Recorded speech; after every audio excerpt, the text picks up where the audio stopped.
Hello Reddit readers, today we have very mysterious stories on the timeline. I will not detain you anymore. Like and subscribe to the channel of pleasant viewing.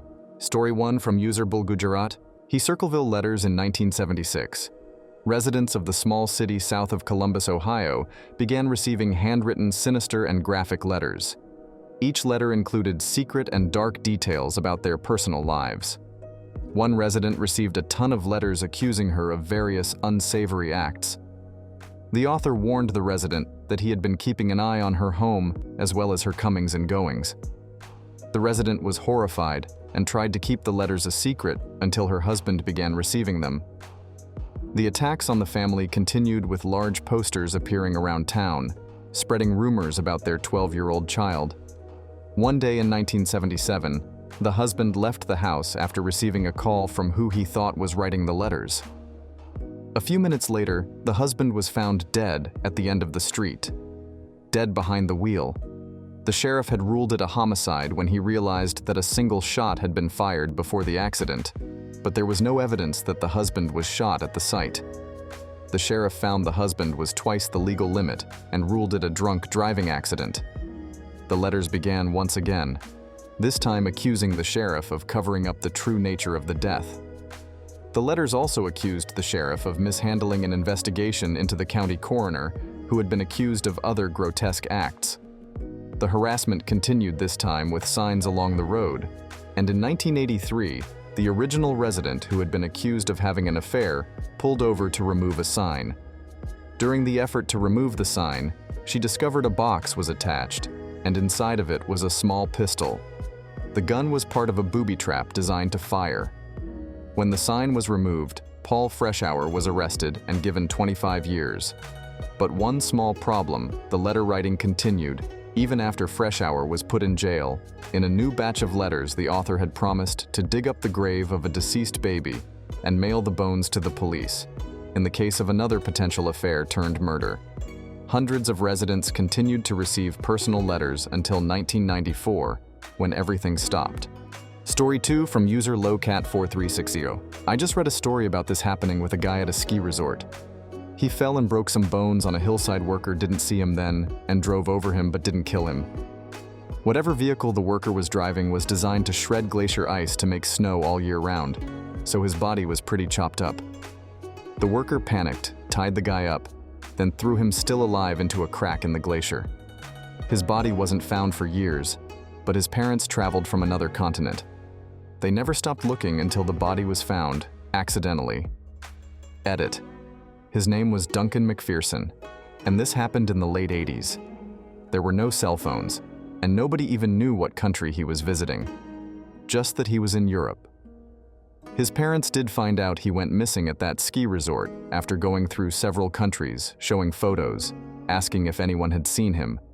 They just happened to run into his ski instructor from the resort, and he told them that Duncan just never showed up for his next lesson. But that's all he knew. It wasn't unusual for tourists to leave suddenly, so he didn't question it.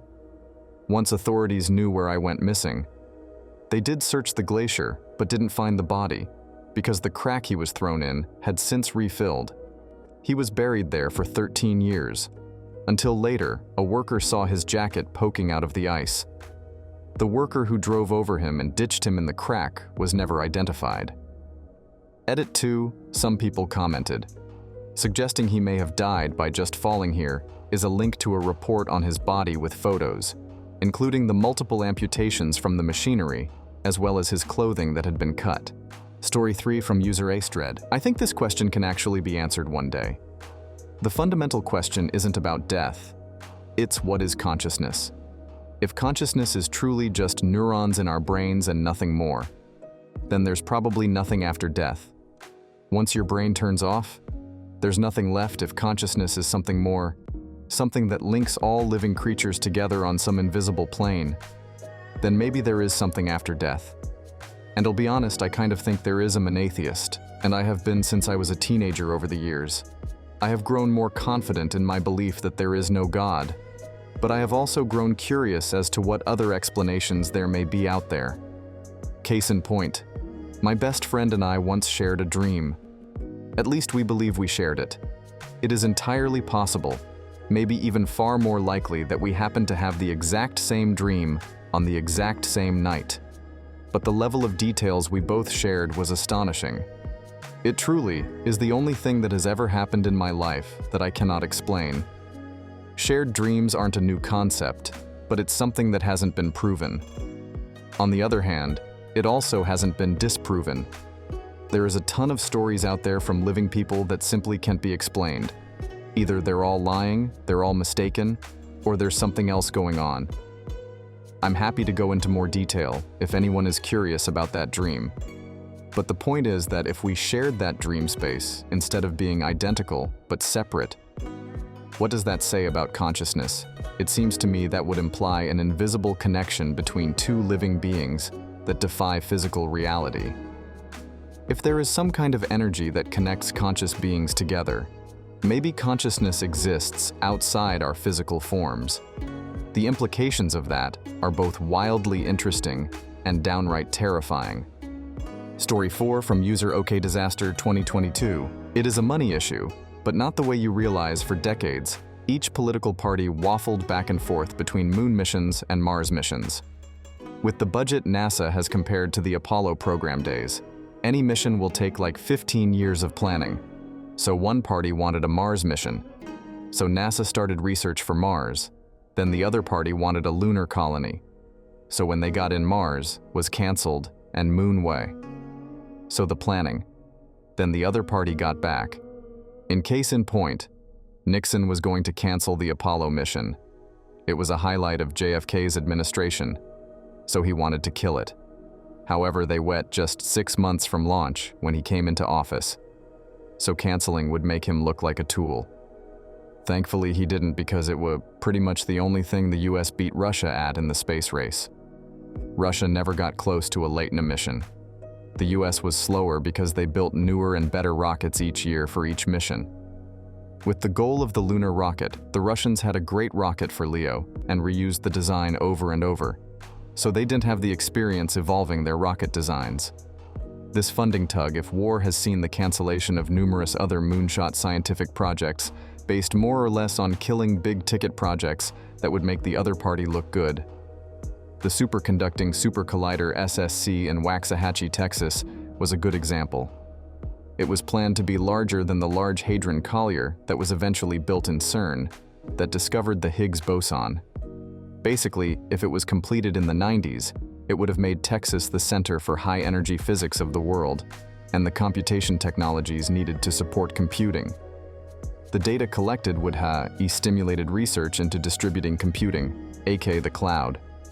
Imagine if Texas was another tech hub in the US, which why it would swing politically. Alas, Clinton killed it because it was started under Reagan-Bush, and Congress would only let him fund either the International Space Station or the SSC. I want to say the price needed to complete. It was like $2 billion a year, and after 9/11 the US was spending $1 billion a day on the war, the SSC would have been a rounding error. Story 5 from user Chaotic. As a Belgian, I'd have to say two things. Where the hell is the righteous judges panel of the Ghent altarpiece? The translation of the Dutch name is the Lamb of God.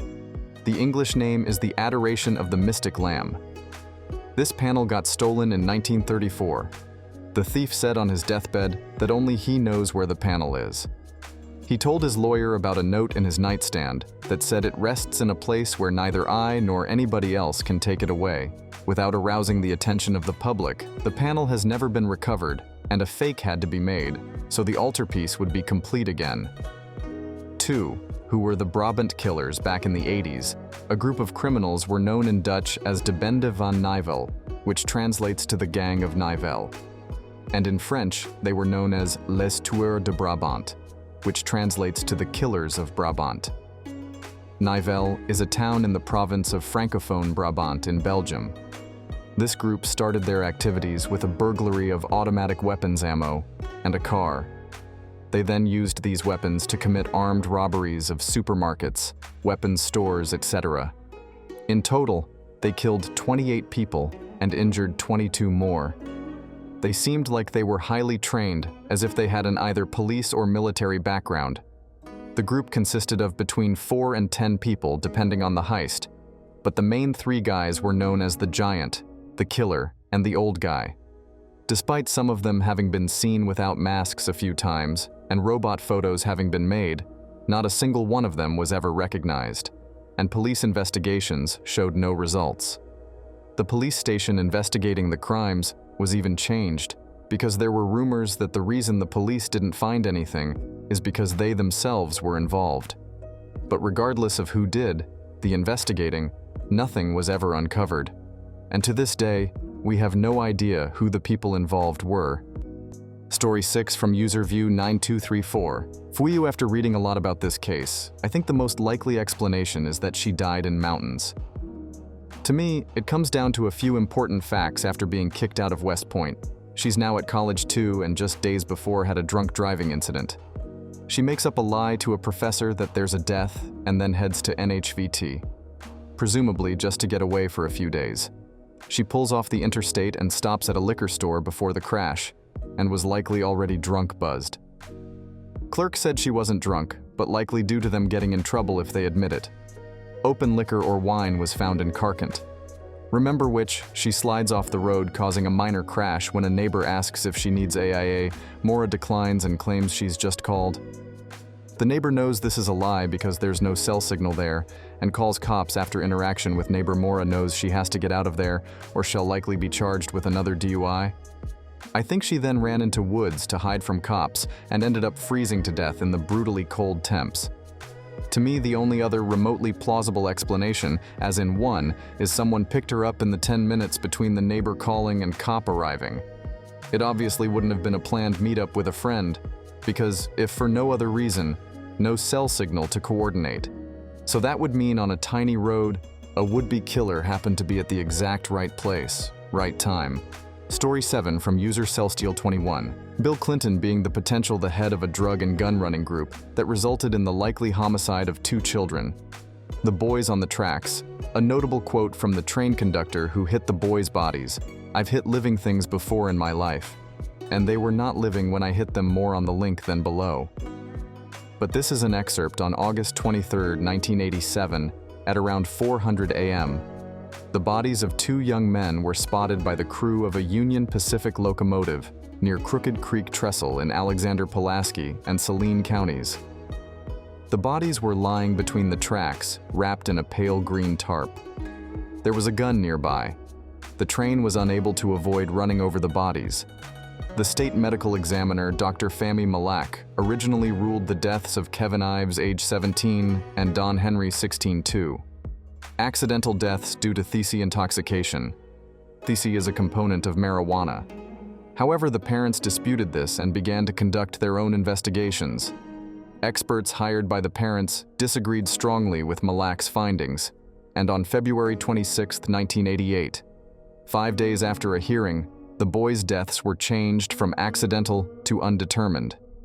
Later that year, a grand jury ruled their deaths a probable homicide, and NBC's hit show Unsolved Mysteries featured a segment on the case in the fall of 1988, including allegations that the boys had been murdered due to witnessing something regarding drugs. Rumors continued to circulate around the case, especially following the deaths of certain people who were supposed to testify before the grand jury.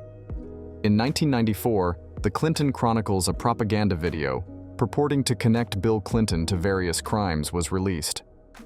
The deaths of Ives and Henry were among those to which Bill Clinton was supposedly connected. The Clinton Chronicles advanced the conspiracy theory that while Governor of Arkansas Clinton had a connection to a scandal involving large shipments of cocaine, guns, and money from Central America passing through Arkansas at the Mena Intermountain Municipal Airport, it further speculated that the 2 boys had been murdered after stumbling upon a shipment moving through Saline County. Thanks for watching. Don't forget to like and write comments. See you later.